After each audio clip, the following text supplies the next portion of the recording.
今から私たちが泊まっているキャビンの紹介、ルームツアーをしたいと思います。前回の動画でルームツアーを撮ったというお話をしたら、たくさんの方からその動画を見たいというコメントをいただいたので、今回おまけ動画を作らせていただくことになりました。いつもコメント本当にありがとうございます。ということで、私たちが泊まったスウェーデンの北の果てにあるアビスコ国立公園という場所から初めてのコテージルームツアーをしていきたいと思います。一泊一部屋のお値段も予想しながら、ぜひ最後までご覧ください。外観がこちらです。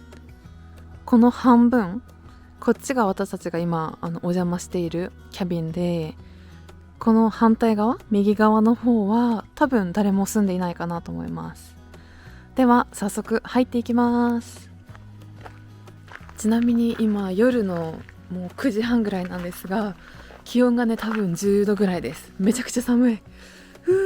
めちゃくちゃ寒いです。2階建てのコテージになっています。まず玄関ですね。入るとこうやって北欧のお家らしく玄関はセパレートです。そしてここでは靴を脱いだり、これはですね乾燥機だと思います。こう冬に雪とかでね濡れちゃうので、ここで乾燥をできる、例えばジャケットとかスキーウェアとか乾燥できるかなと思います。そしてこちら側はですね、お掃除キャビネットです。ここのキャビンは使った人が完全に掃除をするということで、掃除のインストラクションが書かれています。で、しっかりねやってくださいねっていう感じで、これができなかったら罰金です。それでは実際に中へ入っていきます。ジェマー、そしてブライアンも。ということで、ここからが実際のお家になります。まずはね、玄関ホール、ジャケットがかけれるホールがあって、そのまままっすぐ行くとここがリビングです。このうちすごく暗いんですが、1階の電気はそことここ、あそことそこですね。で、こっちがもう早速なんですが、キッチンダイニングになっています。キッチンもキャビンにはキッチンがついているので、料理をすることも可能です。じゃじゃーん。そして天井がですね、こんな感じで結構高いです。こちらのキッチンは意外にいろいろ揃っていて使いやすかったのでご紹介させてください。こう4つ IH がついていて、電子レンジはないんですが、こうやってオーブンがついています。で、いろいろ開けていくと、ここにはお鍋、そしてお湯を沸かすやつと、でこれはですね、これをつけないとキッチンこうやってつけないとこれがオンにならないっていう、なんか不思議なんですが、なので料理をするときは必ずこれをオンにしてやっています。でもう使わないのでオフにします。お皿とコップ、このキャビンは6個ベッドがあるので、全て6つずつは入っているかなと思います。これとかなんだろう、おちょこなのかな。あ、これはあれだ、卵ホルダーだ。で、こんな感じでキッチン用品一応揃っているので自炊も可能です。こちらには冷蔵庫あります。ホテルの冷蔵庫っていう感じで、冷凍庫がねここにあるタイプですね。で、ここら辺は自分たちで買ってきたものになります。中には6つずつ必要なものが入っていて、お料理をしたい方はここですることもできます。これがよくあるスウェーデンのシンクで、こう2つを使いながらお皿洗いとかもします。手を洗う石鹸やシャンプーとかは何も置いてなくって、これだけが置いてありました。あとお皿を洗うためのブラシ、スポンジは置いてなかったですね。でここでゴミ箱になっています。そしてキッチンの反対側がですね、じゃじゃじゃじゃじゃん、なんと階段になっています。ということで、これから上のお部屋も紹介したいと思います。次にご紹介するのが2階のお部屋です。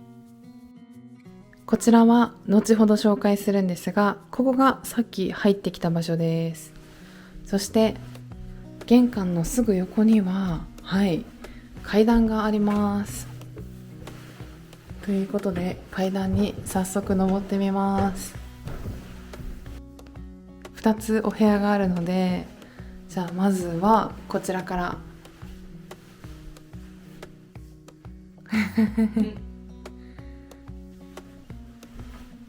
6つベッドがあると言ったんですが、そのうちの4つはこんな感じで、2段ベッドが2つ並んでいる状態でした。多分ここに1週間とか長く住む人もいると思うので、そういう場合はこういった収納も必要になるかなと思います。そして結構大きな窓があって、これを開けるとじゃじゃーん全部開きます。多分1メートル ×1 メートル、それ以上かな、120×120 ぐらい、なのでめちゃくちゃ大きくて、すごく不思議な窓です。そしてもちろん三重ガラスですね。ここに1つと、こっち側に1つと、真ん中に1つあります。右の方も開くんですよね。右は小窓みたいになってて、ちょっと開くようになっています。空気を入れ替えたいときは右だけ開けるっていう技ができます。そしてちなみにここはすべて自分たちで持ってこなきゃいけないので、このカバー、ベッドシーツとか毛布のこういう掛け布団のカバーとか枕のカバーも全部自分のものです。そして反対側に行きます。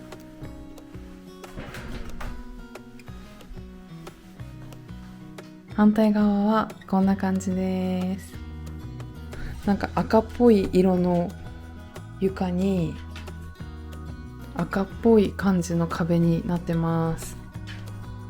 先ほどと同じ大きな窓がついています。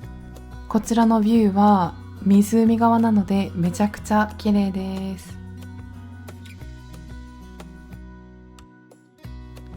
結構ね、天井が高いので何メートルぐらいあるかな。すごく広く感じます。2部屋しかないけど。ジェンマー、Brian, wanna go downstairs? Come on. では次は1階に行きたいと思います。最後にご紹介するのはトイレバスルームです。Let's go。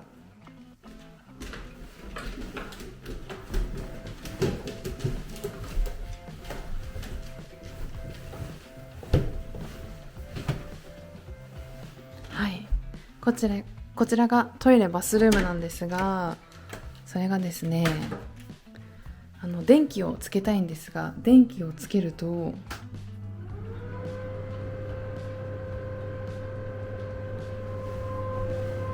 それがめちゃくちゃうるさいんですよね。でも電気をつけないと見えないので、このまま行きたいと思います。まずはじゃーん、ここに洗面台があります。普通の洗面台かな。そしてその横にあるのがおトイレです。そしてそのすぐ横にはじゃーん、シャワーが置いてあります。こうやってシャワーになるのかな。結構近くないですか？トイレとシャワーの間隔。そして先ほどもお伝えしたように、ここには石鹸とかシャンプーとかそういうのは一切置いていないので、バスタオルも石鹸もシャンプーも全て自分たちで持ってくるという感じです。ここにハンドソープはあるかなと思ったけど、それもなくてちょっと驚きました。そして使うたびにめちゃくちゃうるさいこのトイレ。これもね、多分こうカビを生えさせないっていうのはすごく大切だと思うんですが、まあうるさいですよね。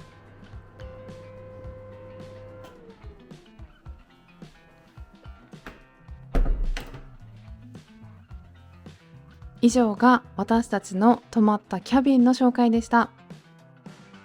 最後にここ1泊のお値段なんですが、私たちがブッキングしたのが旅行に出かける2週間ほど前で、犬も宿泊 OK なこのキャビンを丸々1つ借りるという条件で最高6人が泊まることができて、1泊3100クローナ、日本円にして4万円でした。これは2人で泊まっても6人で泊まっても同じ額なので、スウェーデンの国鉄の寝台列車のシステムと全く一緒だなと思いました。ちなみに犬を連れてくるという前提で言うとテント泊も可能で、それだと1泊2600円で宿泊が可能です。